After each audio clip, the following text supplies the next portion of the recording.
This interview is for information only and should not be considered as investment advice or a recommendation to buy shares in the company featured. Welcome to this Stock Box interview.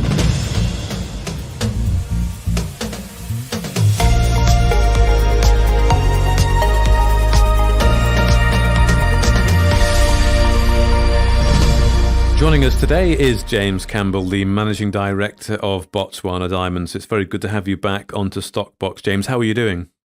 I'm very, very good indeed, Mark. And how are you? Very good. Thank you, James. Now, today we're going to do a bit of a feature. I know you've got a new corporate presentation looking in the year 2023. So it's a good time, I think, to go through the plans of the year, the status of where the projects are and really what you want to achieve this year and see where Botswana Diamonds are at and maybe take a look at the investment case as well. But just quickly, before we get into that, I believe you've recently been on a trip to London, haven't you? Was that to do with the company and the business? Very much so, Mark. I actually landed back from London this morning. I left London at -3 last night and arrived in Johannesburg at 35 degrees. And the main purpose of my visit was to attend the company's annual general meeting, which took place in Paddington on Thursday. And then, of course, see my fellow directors and then fellow investors too in the company. Excellent. So I guess the AGM went all according to plan. All resolutions were successfully passed? That's exactly what we said on Twitter. All resolutions passed. Excellent. Yes, 100%. Good. So a worthwhile trip meeting your other directors and also investors as well. Did you get any sort of feedback from of the company, what people are thinking? Yes, we did, Mark. It's always good, especially in the post-COVID era, to go and meet investors face to face, because after all, the investors in a company such as Botswana Diamonds are small retail investors, who have put their own personal money into the company. And it's very good for them to meet you directly and very good for me to meet them directly, because they can then ask the kind of detailed questions which they want to ask, which might be difficult in any other form of communication. And then, of course, you share a coffee or tea or sandwich actually afterwards and talk a bit more about the company and about the region and things like that. So I think these are really important events, both for management, the board, and for investors. Indeed they are, James. Okay, well, I'm going to hand over to you then to take us through your presentation, and I will ask some questions as and when they come to mind. Thank you very much indeed, Mark. It's a fairly brief presentation, and like we did at the AGM, I'll focus a little more on some slides rather than the other, the obligatory disclaimer. But going into a snapshot about what Botswana Diamonds is all about. Well, obviously, we're a diamond company, and from a diamond market perspective, diamonds have recovered very strongly since COVID, but there has been some question marks in terms of the resurgence of the market in China, which is a particularly important market for the diamond business. What is our mission? Our mission is obviously to become a diamond producer, and we look to acquire ground, refine opportunities, and then joint venture where we believe there is a short to medium term possibility of being a producer. We have two main focuses. The first one is on imminent production, and that's at the Thorney River and Marsfontaine projects in South Africa. And then we have transaction potential in the Kalahari of Botswana, where we have several of our own projects. And we're also still very interested in acquiring the Ghaghoo diamond mine from Gem Diamonds. We're very much focused on Southern Africa. As the name says, we're Botswana Diamonds, but we also have significant interest in South Africa. And once we're able to get our own ground in Zimbabwe, we'd love to go back there because it's underexplored. Our management team is steeped in exploration and mining and proven value creators. And then from a finance perspective, we very much focus on joint ventures. And so we can actually minimize dilution to our core shareholders and founding shareholders. And that's a very important aspect for us. Size is not important, but shareholder value is. And then finally, if in order to actually discover new mines and in order to bring older mines into commercial production, we do need to look at different technological approaches and different operating approaches to actually realize that. Okay, well, that's a very strong start. I particularly like your mission there to deliver capital gains by becoming a diamond producer. So that's nice to see. You actually have ambitions to go all the way with one or two of your projects, maybe. Absolutely, Mark. If you go with a view of exploring with a view to exiting a project, I think you have the wrong mindset. And the board has strong skills on production as well as exploration. And so this is exactly what we want to do. If we get bought out along the way, well, so be it. But it's not by design. Okay, excellent. Well, we can have a look at some of those projects then, I guess, can we? Absolutely. First up, though, in a quick look at the diamond market, because I think that's particularly important. As I mentioned in my introduction, the diamond pricing recovered very strongly post-COVID and has plateaued essentially since the Russia invaded Ukraine. And the big thing which everybody's looking at the moment is the reopening of China. China is a very large market. As all of your listeners would know, it was locked down for a considerable period of time during COVID, and the Chinese authorities have now opened the economy in a very significant way. And what was very interesting, Mark, is when I was in London last week and we went out to dinner a couple of nights, was the huge number of Chinese tourists in London at the moment. So I see that as being a very positive sign that the Chinese market will open up and they'll start to buy diamonds, which will be good for the diamond industry. And so that's the key issue to follow there. And this is important, isn't it? Because the pricing of diamonds is really driven by the consumer in this case. It's not like other commodities or mining projects where industry might demand the commodity. It's really consumer driven here. Is that right? No, absolutely. And the Chinese market is very, very significant after the American market. And those markets around engagement and weddings and things like that. And now the Chinese are more free to spend their money with travel and buy goods as such. They will start to buy diamonds as well. Excellent. Okay, good. Moving on, imminent production. This is our slide on imminent production. You'll see diamonds which we recovered from the Thorney River project a couple of years ago.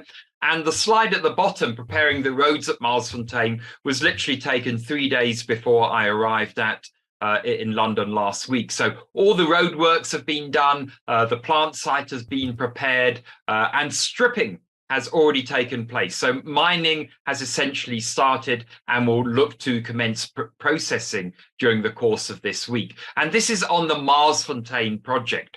Meanwhile, about 6 kilometers away, as the crow flies, we have the Thorney River project, which is a much larger and longer life project where we applied for mining permits in the course of last year. These were accepted. And as soon as they are granted, which we expect during the course of Q2 2023, we'll move the mining and processing equipment currently at Marsfontaine onto Thorney River. The way in which we're mining this, we're using a royalty miner. So there's no capital or operating costs, which is due to Botswana Diamonds. We're using a company called Eurafrican Diamond Corporation. They own and operate the Shula Diamond Mine, which is close to Premier Mine, just northeast of Pretoria. And Botswana Diamonds will earn 15% of the run-of-mine production and 25% of any special stones. And as I mentioned, with no capital and operating cost outlay. Okay, so this is really a good example of that first slide you showed me about becoming a diamond producer, but also minimizing the risk through the joint ventures, because you're saying here, hopefully you're going to be in production this month, effectively. So there's not long left of this month, and there's how it's going to get out of the ground, and there's your reward. Exactly, Mark.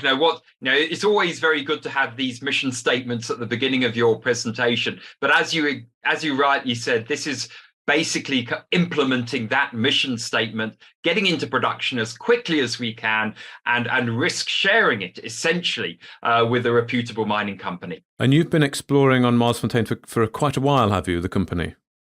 The company's been exploring in the Marsfontaine Thorney River area, which is essentially what they call the Nkumpi Valley. It's all part of the same kimberlite complex for 6 years. And every year we've had 1, 2, or perhaps 3 field campaigns to do the exploration, but it's not been something which we've worked at consistently over the time period, because as you know, with juniors, you do campaign work, you raise your money for your drilling, you do your drilling, you announce the results. assuming the results are good, you can raise some more money and you kind of carry on. So we've probably done about 6 months of total field work to get to this point. Right. Okay, that makes perfect sense. And then the idea is that you, as you get into production on Marsfontaine, to deploy the equipment to further explore Thorney River. Absolutely. We'll start the mining on the mining permits, which we anticipate being approved during the course of Q2 of this year. Excellent. Absolutely. And because it's only 6 kilometers away, rather than, we're sitting at something like 300 kilometers away from where I'm talking at the moment, the kit is all there. The people are all skilled at what they are doing, and the transition will be a lot quicker and simpler than it has been over the past kind of couple of weeks. Okay. Now, I do remember when we spoke before, we talked about a project that, and I can't remember the name of it, but you said there was payback within days, I think. Well, Mark, yes, you have a very good memory. That was the Marsfontaine kimberlite pipe itself. We are mining the gravels and the dumps associated with that Marsfontaine kimberlite, which had an extraordinary payback of 3.5 days, chiefly because of the very, very high-grade colluvial gravels which were sitting on top of the pipe. Right. Okay. So this is an old mine, and you're going to process the existing material that's on site. That's correct. It's very simple mining because it's dumps and gravels, and then it's a simple processing plant. So there's no drilling and blasting or anything complicated like that. So it's a fairly simple earth moving procedure using a front end loader, like you see in the bottom right hand corner of the slide, dump trucks and a fairly standard processing plant operation. Okay, so a very, I don't like to use the word simple or easy, but more of a simple or easy way to get into cash flow, really. Exactly. When we move on to Thorney River, we will eventually have to drill and blast there, and we will have to use slightly more complicated technology. But this is a very good kind of first step to becoming a diamond producer. Indeed, a very good first step. And just a last point on this project before we move on. Do you have any idea of projected cash flows at this point, or does that really depend on when you start getting the operation going and you see what's going through the workings? I would prefer to say that we've got anticipated grades of the dumps and the gravels, which have been taken from historical literature, and we're very sure of our own production throughput rates of the mining and processing equipment we're taking up. So I would prefer to kind of update the investors on production results after probably a month or 6 weeks of going on the project. Okay, excellent. Well, thank you, James. You can move on now. That's explained those two projects very well. Okay, then the second big leg to Botswana Diamonds is the Kalahari of Botswana, where we're very active exploring. We have our own KX36 project, which I'll touch on at the moment. But there is still the potential transaction on the Ghaghoo diamond mine. And this we see as being fairly catalytical in order to kind of release the value of KX36 and our exploration assets in Botswana. We continue to engage with several interested parties who want to work with us to acquire the Ghaghoo diamond mine from Gem Diamonds. As you see from this slide, it's a large kimberlite pipe of 10.8 hectares. It's got an indicated resource of just over 79 million tons at a nice high diamond value. Now look at the splendid stone sitting on the bottom right-hand side. And the project, from a Botswana diamond perspective, has been substantially de-risked, as Gem Diamonds spent $250 million or thereabouts building a mining operation, which you can see from the aerial view on the top right-hand corner of the slide. And then my final bullet goes back to my first slide in terms of the significant improvements we can bring, particularly in terms of technology, in terms of making this a sustainable commercial operation. Okay, fantastic. So you're hoping to get this sort of concluded fairly soon, because I know this has been going on for quite a while, hasn't it? Mark, absolutely. You've got a very good memory. In January of last year, Vast Resources PLC announced they could no longer fund the project, so they couldn't continue with it. So we have been looking and talking to several investors during the course of last year. But very interestingly, towards the back end of last year, several interested parties approached the regulatory authorities and the Chamber of Mines in Botswana about being interested in this. And we're delighted that they passed their names on to us. So we are working with them, plus a few others who've come to realize that this is the largest available diamond project actually in the world. So if you want to get to diamonds, Botswana is a fantastic place to be. They call it the Switzerland of Africa. So this is the project to work on, really. And some of those people who we're now talking to now, I'm how does Alan Greenspan say? Cautiously optimistic. Cautiously optimistic. Okay, well, let's wait and see what happens here. I guess no work is going on from Botswana Diamonds side at the moment on this project then? Nothing at all, because it's 100% owned by Gem Diamonds. And I must say they've been very, very good to us by keeping the door open whilst we have taken some time, as you said, to try and find an interested investor. Okay, but this is potential blue sky here we're talking about, very good blue sky. This is what I would call a transformatory transaction, because within it, we can actually encompass several of our Botswana assets if we choose to do so. Okay, excellent. Okay, well, thank you for that. Well, the second asset in that portfolio would be the KX36. Mm-hmm. KX36 is 60 kilometers away from Ghaghoo. This was the acquisition we made from Petra Diamonds 2 years ago. And it essentially is the most significant diamond discovery since the discovery of the Rapa and Droneng clusters by De Beers in the 1960s and 70s. And essentially, for us to really develop this project, it needs Ghaghoo to work because of those synergies in terms of operational and technical aspects. It's a smaller resource, but if you add the resource of Ghaghoo onto KX36, you have over 100 million tons of indicated resource kimberlite. And I think there are very, very few diamond juniors who have that on their portfolio. It has a higher grade, but a lower diamond value. There is a bulk sampling plant there too as well, which we acquired from Petra. And this kind we see as being synergistic with Ghaghoo if we can get Ghaghoo to work. Right, okay, but it goes hand in hand with it, really, as you say. You need to get the situation and the transaction sorted with Ghaghoo, and then this fits into the bigger picture with Ghaghoo. Absolutely. It's almost like that it will come on stream later. It provides a pipeline of projects, which often is actually very important. It's all well and good to have one diamond mine, but if you want to produce cash flow and be a growth stock at the same time, then you need to have good projects, commercial projects flowing down the pipeline. Indeed, yes, that's very important. That's very important. Okay, well, thank you for that. Moving a bit further down the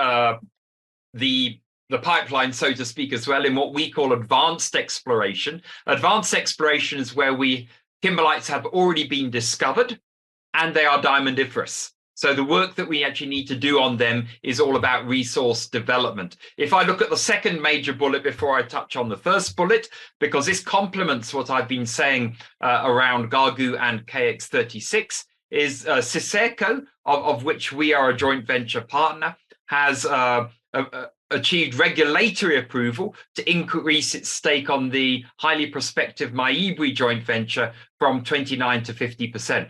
This has also taken a long time to do. I've been working on this for, I think, 5 years, or ever since I've joined Botswana Diamonds. But we're delighted that we actually now have the regulatory approval to proceed.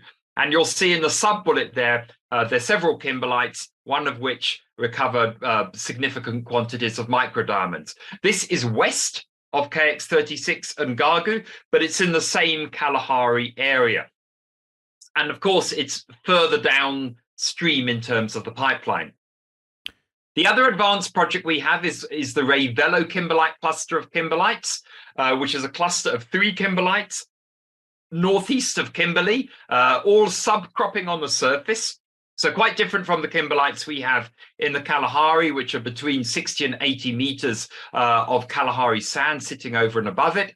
And we also did here a deal with Petra, but this time it was a data deal They had done a terrific amount of exploration work. So what we've been able to do with our data deal is fast forward all the way through to taking samples for microdiamond analysis. So we haven't had to take samples for heavy minerals. We haven't had to do geophysics. We haven't had to do our own percussion and core drilling. And we've been able to take samples directly from Petra's core straight for microdiamond analysis. And they're in the queue awaiting microdiamond analysis. So those are our two advanced project areas. Okay, that's good. So we've got project going into production, project that is on hold, blue sky, transformational, as you say, and then advanced exploration projects. So are there any other projects in Botswana Diamonds? Yes, finally is blue sky itself. Okay. And what we call blue sky is ground in which we are yet to discover kimberlites, but it's highly prospective. Of course, in the central Kalahari, we have found several geophysical and geochemical anomalies. These require drilling, and undoubtedly some of those would be kimberlites. So it's even further down the pipeline. And as I mentioned in my introduction, we believe Zimbabwe to be highly prospective. And as soon as we are able to get our own licenses and start working there, we'll take a look. Okay, so there's quite a few projects there then, James, in the portfolio, which is good, but also for a junior, it's difficult to obviously give them all the love and attention that they need. If I can ask you, because I think in the middle of this week, probably tomorrow, you said you were going out to the field, so I'm quite keen to know where it is you're going to be going and what it is you're going to be working on. But if we take the production at Marsfontaine and Thorney River to be starting in January, what objective would you like the company to achieve this year, as well as the production, if we take that as a given?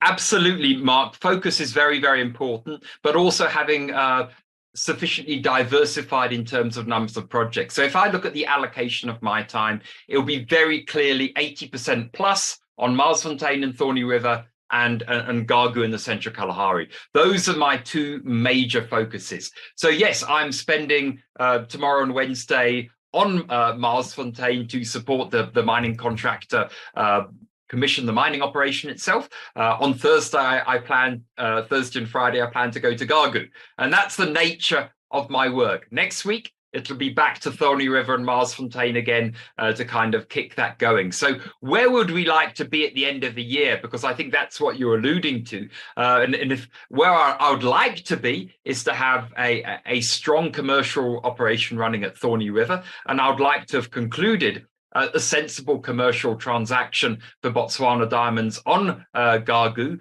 probably encompassing our other assets too as well. So you've got the short-term cash flow coming from Thorney River and Marsfontaine, but then you have the transformatory acquisition of a much larger production, because here we're looking at about 20,000 carats plus per month coming out of Ghaghoo within 18 months to 2 years of an acquisition. Okay, and Ghaghoo, is that ready to go? It doesn't need any exploration. It just needs, I guess, refreshing of the plant and the on-site machinery.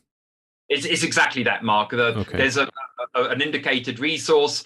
GEM have already recovered just under 150,000 carats. One would need to kind of patch up the plant a little bit because it's been looked after very well, must say, on care and maintenance by GEM. And then you'd need to reactivate the mining operation underground. So all the hard work has actually been done by GEM Diamonds there. Okay, so really, if I'm to take away from this chat today, your objective for this year is really to get some projects into production. One is already nearly happening, get that cash flow through rather than spending capital on exploring, particularly given the advanced exploration projects there, Rivelo and Miwabwe. You're actually focusing really on getting the cash in the door, really getting some production inside before you then look to go and spend money on exploration potential. Absolutely, Mark. We might do just a little bit of work to maintain our licenses. And as I mentioned earlier, that we've probably saved well over $1 million by doing the data deal with Petra on the Rivelo. So all that we really have to do is spend the money to do the microdiamond analysis. And so that's not only just saved us $1 million, but saved us a considerable amount of time and effort too as well. Okay, fantastic.